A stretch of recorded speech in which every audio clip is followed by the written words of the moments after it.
ॐ असतो मा सद्गमय तमसो मा ज्योतिर्गमय মৃত্যুর্মামৃতং গময়। জয় গুরু। তো আজকের ক্লাস পর্বে আমরা কি আলোচনা করব, যে আজকে ক্লাস পর্বে আমরা এই সপ্তাহে যেই টপিকস নিয়ে আলোচনা চলবে সেটা হচ্ছে সুবন্ত প্রকরণ, অর্থাৎ শব্দরূপ বিষয়ে আলোচনা হবে। কোন কোন শব্দরূপ আমাদের পড়তে হবে, শব্দরূপ থেকে কি ধরনের প্রশ্ন হতে পারে, কোন শব্দগুলোর বিকল্প রূপ জানা দরকার, কোন শব্দগুলো একাধিক লিঙ্গে ব্যবহার হচ্ছে, কোনগুলো নিত্য বহুবচনান্ত বা দ্বিবচনান্ত শব্দ। তো এইভাবে আমরা শব্দরূপ নিয়ে বিস্তীর্ণ আলোচনা করব। আচ্ছা চলো তাহলে প্রথমেই দেখো, তোমাদের যে পিডিএফটি দেওয়া হয়েছে, প্রথমে যে টপিকসটা রয়েছে সেটা রয়েছে, বলছে যে সংখ্যা কারকাদি বোধয়িত্রী বিভক্তি। বলছে বিভক্তি কি? বোধয়িত্রী বিভক্তি। বোধয়িত্রী কথার অর্থ যা মানে যার দ্বারা বোঝা যায় বা জ্ঞান হয়। কার জ্ঞান হয়? সংখ্যা কারকাদি। সংখ্যা বা কারকের জ্ঞান যার দ্বারা হয় তাকে বিভক্তি বলে। তো সংখ্যা তো আমরা বুঝতে পারলাম, সংখ্যা জিনিসটা কি। সংখ্যা হচ্ছে এক, দ্বি, ত্রি, এগুলো হচ্ছে সংখ্যাবাচক শব্দ। চতুর, পঞ্চ, ষষ্ঠ, সপ্তম, অষ্ট, তো এগুলো হচ্ছে সংখ্যাবাচক শব্দ রয়েছে। তাছাড়াও আমরা বিভক্তির দ্বারা কিন্তু এই সংখ্যাটা বুঝতে পারি। কেমন? যেমন যদি বলি নরৌ, তাহলে নর অয় ঔকার, এই নরৌ মানে আমরা বুঝতে পারছি যে দুজন মানুষ, তাহলে এখানে সংখ্যা বোঝাচ্ছে। তো বলছে যার দ্বারা সংখ্যা কারক আদি, কারক ইত্যাদি, তাহলে কারকও বোঝা যায়। কারক কেমন? যেমন আমরা জানি যে কোনো পদ যদি কর্তৃকারক সংজ্ঞা লাভ করে তাহলে সেটা হবে প্রথম বিভক্তি। কর্মকারক যদি সংজ্ঞা লাভ করে তাহলে সেটা হয়ে যাচ্ছে আমাদের দ্বিতীয়া বিভক্তি।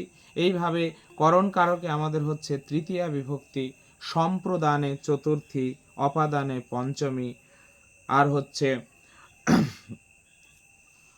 সম্বন্ধ পদে ষষ্ঠী বিভক্তি এবং অধিকরণে সপ্তমী। তো এগুলো আমরা জানি। তো যাই হোক, এখানে সম্বন্ধ পদ কারক নয়। এইবার আর কি বলা হয়েছে, যে দ্বি কারক আদি। দ্বি কথার অর্থ হচ্ছে ইত্যাদি। ইত্যাদি বলতে আর কি কি জিনিস হতে পারে, যেমন প্রাতিপাদিক, তারপরে হচ্ছে সম্বন্ধ, এগুলোর বোধ জন্মায় বিভক্তির দ্বারা। তাহলে প্রথমেই আমরা একটা জিনিস জানতে পারলাম যে বিভক্তির দ্বারা কি কি জিনিস বোঝা যায়। বিভক্তির দ্বারা সংখ্যা বোঝা যায়, বিভক্তির দ্বারা কারক বোঝা যায়, বিভক্তির দ্বারা তোমার প্রাতিপদিক বোঝা যায়, বিভক্তির দ্বারা তোমার সম্বন্ধ বোঝা যায়। প্রাতিপদিকটা কি? যে কোনো মূল শব্দকেই বলা হচ্ছে প্রাতিপদিক। যেমন নরাভ্যাম, নরাভ্যাম একটা পদ রয়েছে। এই নরাভ্যাম, নর শব্দের সাথে যে ভ্যাম বিভক্তি যোগ হয়েছে, নরাভ্যাম হয়েছে, কিন্তু আমরা কিন্তু এর থেকে নরাভ্যাম থেকে বুঝতে পারছি এর প্রাতিপাদিক কি। নরাভ্যামের প্রাতিপাদিক হচ্ছে নর, কারণ এটা নর শব্দ থেকে এসেছে।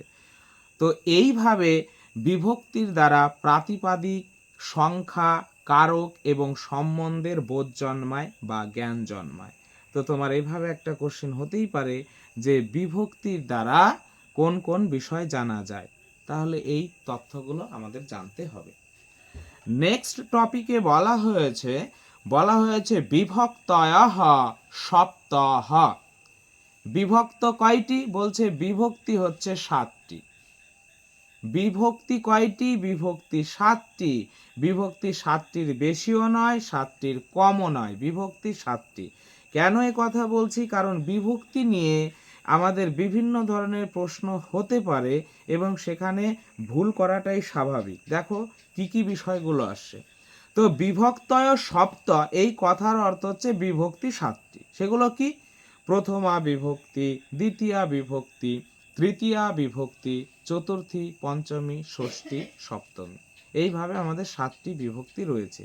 এবার যদি বলে বিভক্তির প্রকারভেদ, বিভক্তি কয় রকম, টাইপ, ধরন, বিভক্তির ধরন কয় রকম বা বিভক্তির প্রকার কয় রকম, তাহলে আমরা বলবো যে না, বিভক্তি হচ্ছে 2 রকম।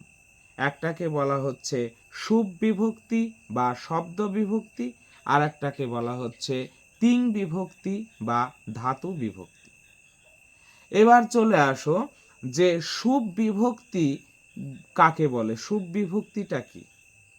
শুভ বিভক্তি হচ্ছে যে কোনো শব্দের সাথে যে বিভক্তি যুক্ত হচ্ছে সেটাকেই বলা হচ্ছে শুভ বিভক্তি। ধরো নর একটা শব্দ, এই নর শব্দের সাথে যখন সুবিভক্তি যুক্ত হয় তাহলে নর বিসর্গ হয়ে যায়। অর্থাৎ নর শব্দের সাথে প্রথম আর একবচনে সুবিভক্তি যোগ হয়ে নর বিসর্গ হয়ে যায়। তাহলে এই যে এই নর একটা শব্দ, শব্দের সাথে যে বিভক্তি যুক্ত হলো, অর্থাৎ এই যে সুযুক্ত হলো, এটা হচ্ছে আমাদের শুভ বিভক্তি। তো এই রকম আমরা শুভ বিভক্তির সংখ্যা কতগুলো পাই না, আমরা প্রথমা থেকে সপ্তমী অবধি যে আমাদের 7টি বিভক্তি রয়েছে, তো এই প্রত্যেকটা বিভক্তিতে আবার 3টা বচন রয়েছে, এক বচন, দ্বিবচন, বহুবচন। তাহলে এই রকম 7টা বিভক্তিতে আমাদের 21টা শুভ বিভক্তি পাবো। আর এই শুভ বিভক্তির প্রথমে রয়েছে সু আর শেষে রয়েছে হচ্ছে শুভ। তো প্রথমটা সু আর শেষের প যোগ করে এটাকে বলা হচ্ছে শুভ বিভক্তি। অর্থাৎ শুভ বিভক্তির অন্তর্গত যে বিভক্তির আকৃতি রয়েছে, শুভ বিভক্তির আকৃতি দেখো, এই যে সু ও যশ, অমৌট শস, টাপ ভ্যাম ভিস, এ ভ্যাম ভস, ওসি ভ্যাম ভস, তারপরে অস ওস আম, ই ও শুভ, এগুলো কিন্তু বিভক্তির আকৃতি। তাহলে বিভক্তির, শুভ বিভক্তির আকৃতি কতগুলো? কি উত্তর আসবে? হ্যাঁ, শুভ বিভক্তির আকৃতি হচ্ছে 21টি। আচ্ছা, এইবার এই শুভ বিভক্তির আকৃতি তো 21টি হলো। আচ্ছা, এবার তিন বিভক্তি কাকে বলছে না, ধাতু, ধাতুর সাথে যে বিভক্তি যুক্ত হচ্ছে সেটাকেই বলা হচ্ছে তিন বিভক্তি। আমরা যেমন পড়েছি তি ত সন্তি, শি থ স্থ, এগুলো হচ্ছে আমাদের তিন বিভক্তি। যেমন গম একটা ধাতু, এই গম ধাতুর সাথে যদি তুমি লট অর্থাৎ বর্তমানকালে প্রথম পুরুষ এক বচনে তি বিভক্তি যোগ করো, তাহলে সেটা হয়ে যাচ্ছে গচ্ছতি। তো এরকম ধাতুর সাথে যে বিভক্তি যুক্ত হচ্ছে তাকে বলা হচ্ছে তিং বিভক্তি। এবার তোমাদের কাছে প্রশ্ন যে তিং বিভক্তির আকৃতি কতগুলো রয়েছে, তিং বিভক্তি কতগুলো রয়েছে?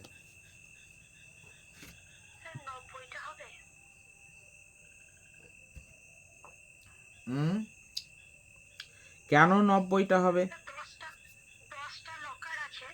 হ্যাঁ, 90টি, 90টি।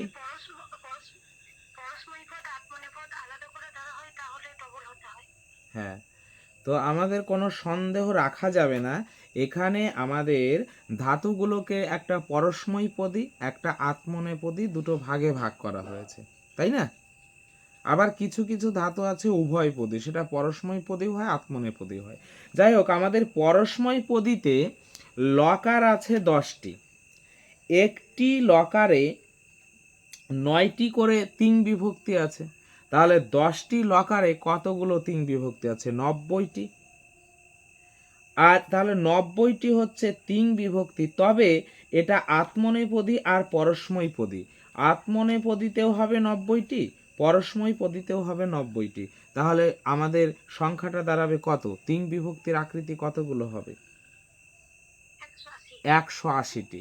তাহলে আমরা কিন্তু পরীক্ষার সময় অপশনে তোমার এটা থাকবে যে তিন বিভক্তির সংখ্যা 90টি, 180টি, এই দুটোই কিন্তু থাকবে। তো সেখানে আমাদের যদি সন্দেহ হয় তাহলে ভুল হতে পারে, তাহলে এটা হচ্ছে আমাদের 180টি।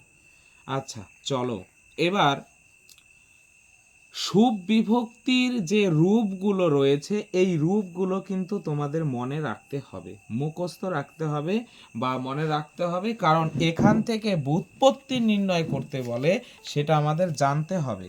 তো এইবার আমাদের যেটা সমস্যা হয়, অনেকে এই সমস্যার সম্মুখীন হয় যে এটা মনে রাখা যায় না। তবে মনে রাখার জন্য আমি একটা সহজ উপায় বলছি যে তোমরা সেটা কিভাবে পড়বে। দেখো, প্রথমা আর দ্বিতীয়া এইভাবে পড়ো, সু ও যশ অম ঔট শস, দ্বিতীয়াটাও এইভাবে পড়ো, টাপ ভ্যাম ভিস। তাহলে দেখো, সু ও যশ অম ঔট শস টাপ ভ্যাম ভিস, এটা মনে থেকে যাচ্ছে। তাহলে 9টা হলো। এই 9টা কমপ্লিট করার পর, যেমন সু ও যশ অম ঔট শস টাপ ভ্যাম ভিস, তো এই 9টা আমাদের হলো। এই 9টা কমপ্লিট হওয়ার পরে তারপরে প্রথমার ঘরে চলে আসো, এক বচনের ঘরে চলে আসো।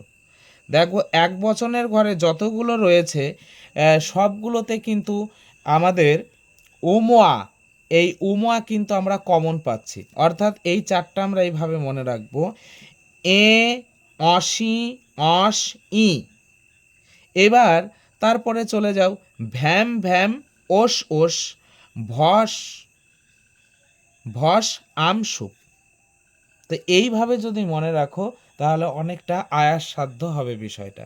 তাহলে কিভাবে আমরা মনে রাখবো, সু ঔ যশ অম ঔট শস টাপ ভ্যাম ভিস, এ ওসি অস ই, ভ্যাম ভ্যাম ওস ওস, ভস ভস আমসু।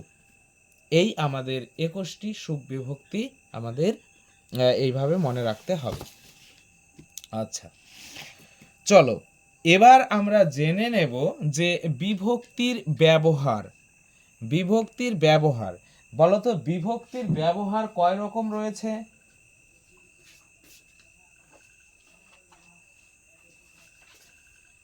বিভক্তির ব্যবহার কয় রকম? আমাদের বিভক্তি না,